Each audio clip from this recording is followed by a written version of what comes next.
Hey YouTubers, this is Chris Bucci, and this is another off-the-cuff audio upload. And this time I'm going to answer a couple of questions. I had some people ask me some questions related to the reviews. And since there were multiple people asking the same thing, I thought I would answer here in a public setting. They all have to do with pretty much my rating scale and how I look at rating the games. And so I thought I'd go ahead and answer the questions. And who knows, maybe we'll start the TurboViews Q&A. Okay, the first question is, can you please go over in detail what your rating scale consists of?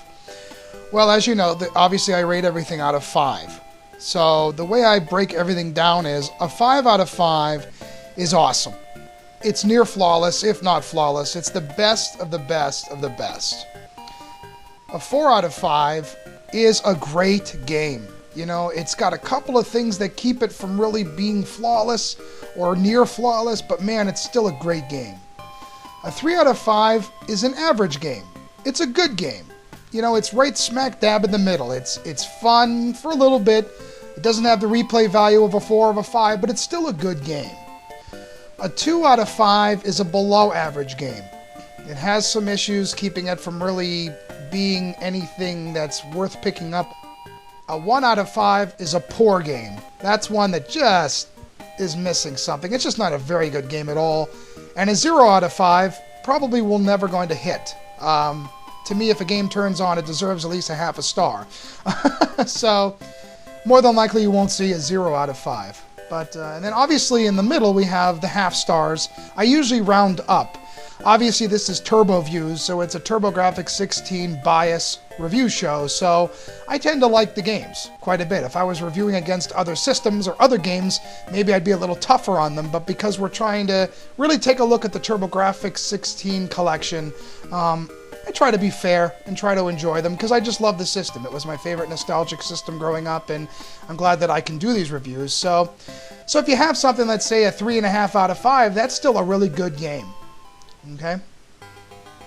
The second question was, what games would you give somebody to sell them on the TurboGrafx or Turbo Duo? Well, that's easy. The way I look at it is, anything that's an above average game is worthy of being in somebody's hands if you want to sell them on the system. If I was handing somebody a TurboGrafx and saying, here's a stack of games, go play, you know, the 5 out of 5s I'd have no problem with. 4.5 out of 5s, the 4 out of 5s, again, no problem. A 3.5 out of 5 I would also give to them.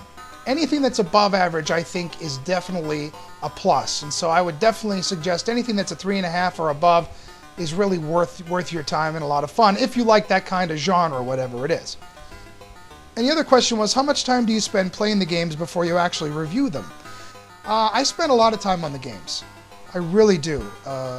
Part of what sparked TurboViews to begin with was I wanted a project for the winter, and I wanted to play my games again. I hadn't played them in years and years, and so I play them quite a bit. I mean, this is obviously my review show, so it's my opinions, and not everybody's going to always agree with you or think the same way that you do, and that's fine.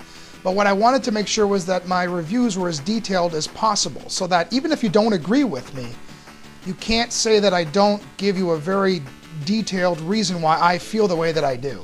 That's probably the best way to describe it. So I spend a lot of times on each game. I'd say 80 to 85% of the time or more, I'll turn a game on its default setting and I'll just beat it all the way straight to the end, and sometimes a couple times just to get enough time on it. Some games I'm not good enough, and some games I don't like enough. So I play those in different ways. But for the most part, I put a lot of time in each game, even before I start the actual reviewing and the editing. I hope that gives you an idea of kind of what my rating scale is and how I rate the games. Again, if you want to private message me some questions or something, please do, and I'll try to answer them. Maybe we'll do another TurboViews Q&A soon. And I've got a bunch of games coming up, so thanks again, and I'll talk to you soon.